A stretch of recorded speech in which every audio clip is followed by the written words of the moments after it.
Hola, en esta serie de videos vamos a platicar sobre la aplicación del diseño factorial en procesos de limpieza usando el programa de cómputo JMP, también pronunciado en inglés JUMP. En un caso de estudio en el cual yo tuve el gusto de participar en una industria química, farmacéutica, que fue publicado en esta revista en el año 2017. La industria químico-farmacéutica está regida por las buenas prácticas de fabricación y como parte fundamental también tienen el control de la contaminación de los productos. Específicamente, este caso de estudio estuvo relacionado con la contaminación cruzada, que es la presencia de entidades físicas, químicas y biológicas indeseables procedentes de otros procesos de fabricación. La meta principal, en este caso de estudio, era la validación de procesos de limpieza, que es una de las actividades más difíciles, en parte por la dificultad de definir qué tan limpio es limpio. En otras palabras, cómo establecemos especificaciones, límites de aceptación para verificar la limpieza de un equipo. Supongamos que estamos principalmente interesados en demostrar que en un equipo donde se fabricó el producto A no va a contaminar al producto B después de haber limpiado el equipo en cuestión. Analogía sería una licuadora como equipo que se usó para hacer salsa verde y después de haber limpiado queremos demostrar que residuos de la salsa verde no van a contaminar la salsa roja que ahora se va a fabricar. Aquí tenemos un típico tren de producción en la industria química formado por un reactor, una centrífuga, un secador, un equipo de molienda y un micronizador. El método de muestreo que se desarrolló y validó es un método por swab o frotis, donde se toman varias muestras de la superficie del equipo, ejemplo 25 centímetros cuadrados, y se determina la cantidad de residuo por superficie muestreada. Los valores obtenidos son extrapolados a la superficie total del equipo. Aquí vemos cómo se aplica un swab, un hisopo, sobre una superficie de metal con un área previamente determinada con un marco de teflón. Una de las grandes ventajas del muestreo por swab es que nos permite atacar los puntos más difíciles de limpieza, como pueden ser la propela, el fondo del reactor, etc. En esta serie de fotografías se muestra la dificultad de obtener este tipo de muestras cuando se entra en un reactor, un área sumamente confinada, y se tiene que hacer un trabajo muy minucioso para muestrear las partes de difícil limpieza como se ve. En este caso de estudio vamos a relatar su historia por su final feliz, por el diseño factorial completo de 3 factores con 2 niveles, también denotado como 2 a la 3. Esto por la siguiente razón. Aquí ya tenemos los 3 factores que se usaron, que fueron superficie, residuo y aplicación, pero estos no se seleccionaron tan arbitrariamente, sino que previamente a esto se tomaron en cuenta otros más factores que fueron seleccionados mediante un diseño de screening o cribado con un diseño factorial fraccionado. Pero como es más fácil ilustrar el diseño factorial completo que el fraccionado y cómo se genera y cómo se analiza en los programas de cómputo, por eso es que empecemos por el diseño factorial completo y en el siguiente video el tema va a ser el diseño factorial fraccionado. Entonces aquí tenemos que el factor superficie, que típicamente representa un reactores de acero inoxidable o reactores vidriados con superficie de vidrio. Un factor que es el residuo, o sea, lo que se va a limpiar, que en este caso se retó con una sustancia no soluble en agua, por lo tanto de difícil limpieza. Y el tercer factor fue el patrón de aplicación, ya sea por zigzag o en paralelo. Estos niveles arbitrariamente se denominaron como bajo o alto. En este caso, para superficie fue el bajo vidrio o acero. En el que es de naturaleza numérica continua, bueno, pues aquí sí el 50 es menor que 150 y aquí de manera arbitraria se estableció que el patrón de zigzag era el nivel bajo y el paralelo el nivel alto. Aquí tenemos que este diseño de tres factores con dos niveles, 2 a la 3, dio origen a 8 corridas, a un mínimo de 8 corridas experimentales, porque no se replicó. Este es un diseño no replicado. Ahora vamos a pasar a generar este diseño y analizarlo usando el programa JUMP.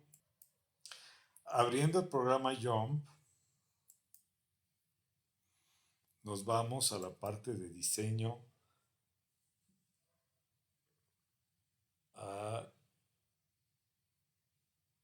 clásico y nos vamos a diseño factorial completo y aquí vamos a contestar las preguntas que se tienen. Por ejemplo, la respuesta en este caso va a ser, lo vamos a poner en inglés para que, de acuerdo al artículo, recovery, que es recobro, que se busca obtener una respuesta máxima. Okay.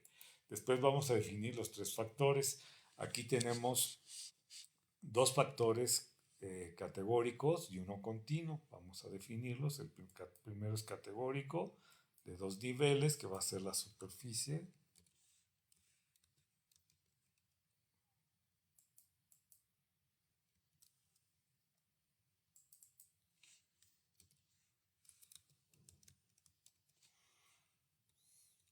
Que el nivel bajo va a ser el vidrio y el nivel alto va a ser el acero. El siguiente factor es continuo, lo ponemos en dos niveles, que va a ser el residuo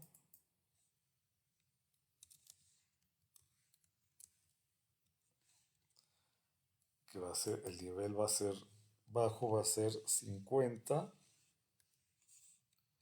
y el nivel alto va a ser 150 y el último y tercer factor va a ser categórico, que va a ser el patrón de aplicación. ¿Vale?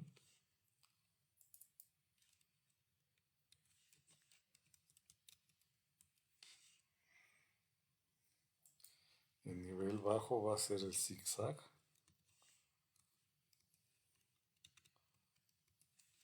Y el nivel alto va a ser paralelo.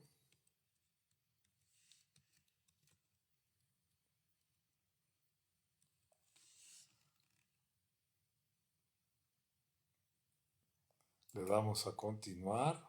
Dejamos que lo aleatorice para que nos proteja de variables que puedan estar en el ambiente, que puedan afectar de una manera sistemática nuestras corridas experimentales. Y le vamos a dar a crear. Y aquí ya tenemos estructurado nuestro diseño de experimentos en un orden aleatorio y ya nada más restaría hacer el experimento y obtener los valores de porcentaje de recobro para capturarlos. Noten que ya John ya nos generó una serie de comandos o scripts para facilitar el análisis. Entonces, con este orden, con esta estructura, hacemos las corridas experimentales y regresamos cuando tengamos los datos.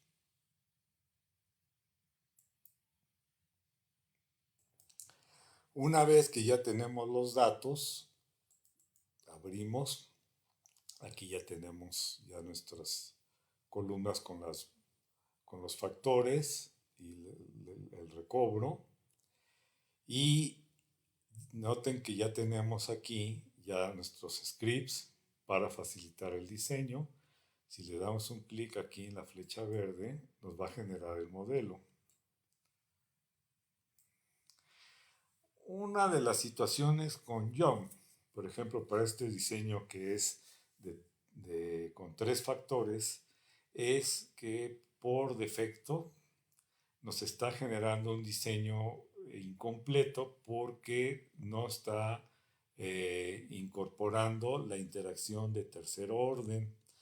Entre otras cosas, bueno, pues porque se considera que las interacciones de alto grado se consideran como poco probables. Pero bueno, para ser un poco rigurosos, vamos a generarlo completo. Entonces, lo que podemos hacer es quitar todo esto de aquí y vamos a generarlo de nuevo. Aquí tenemos los 3 factores. Y aquí en macro decimos que queremos un factorial completo. Noten que ya incorporó la interacción de tercer grado. Entonces vamos a mantener esto abierto para poder regresar. Le damos a ejecutar. Vamos a ver, para ver la tabla de análisis de varianza, nos vamos a prueba de los efectos. Y aquí la rareza que vemos es que no podemos hacer el análisis estadístico. Noten, no podemos ver si los efectos son significativos, se presentan vacíos las columnas concernientes al cociente de F, de la prueba de F, y a los valores de probabilidad.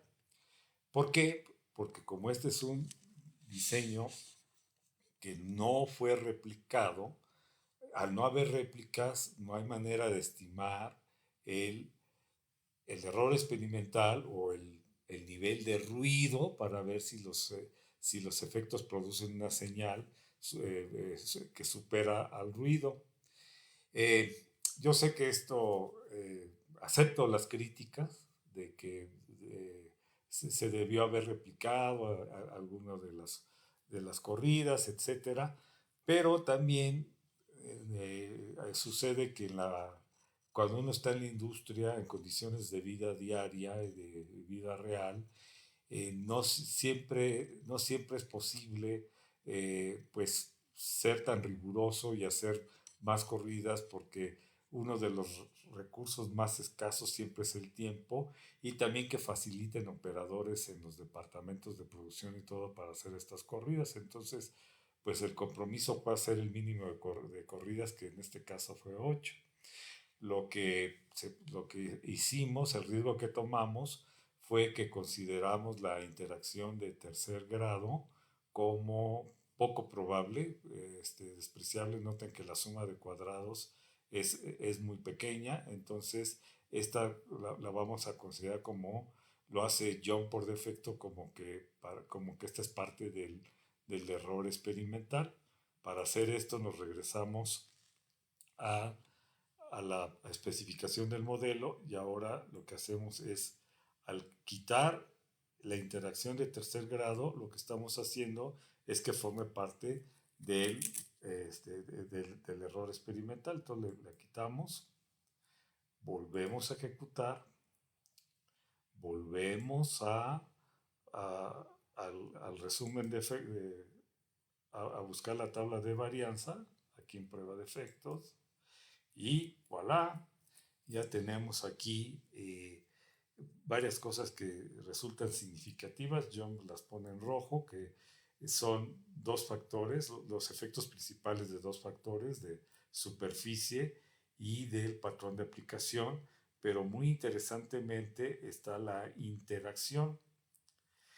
Ahora, esta tabla de análisis de varianza tiene una rareza porque tiene los grados de libertad, la suma de cuadrados, la razón de F, que es la prueba de F, y los valores de probabilidad, pero falta el cuadrado medio. Esta la podemos pedir, aquí, dándole al botón del mouse derecho y buscamos aquí en columnas, y aquí está la columna que falta, que es la media de los cuadrados, y aquí ya tenemos la nueva columna. Ahora, esta la podemos comparar con lo obtenido en el artículo. Aquí tenemos la comparación de la tabla obtenida con Young con la reportada en el artículo y noten que los valores son los mismos, salvo la cantidad de cifras decimales después del punto, pero renglón a renglón lo podemos comparar. Lo que resulta significativo es el factor superficie, el factor patrón de aplicación, aquí están, con los mismos valores de probabilidad, al igual que la interacción entre la superficie y el patrón de aplicación. Ahora lo que nos resta es estudiar la interacción. Regresando a Young, nos vamos a la parte superior y donde dice respuesta, recovery, nos vamos a la parte de perfilador de factores y nos pedimos gráficas de interacción. Aquí están, las vamos a hacer más grandes para poderlas comparar con las del artículo.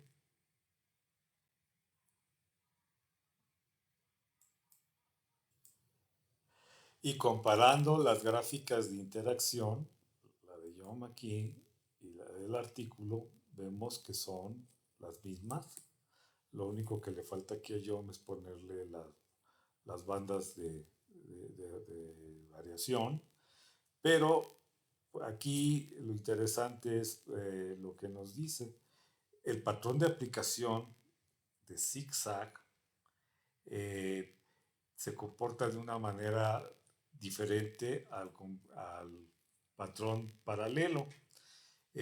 Da buenos resultados siempre y cuando el reactor sea vidriado, pero da muy pobres resultados cuando el tipo de superficie es metálica.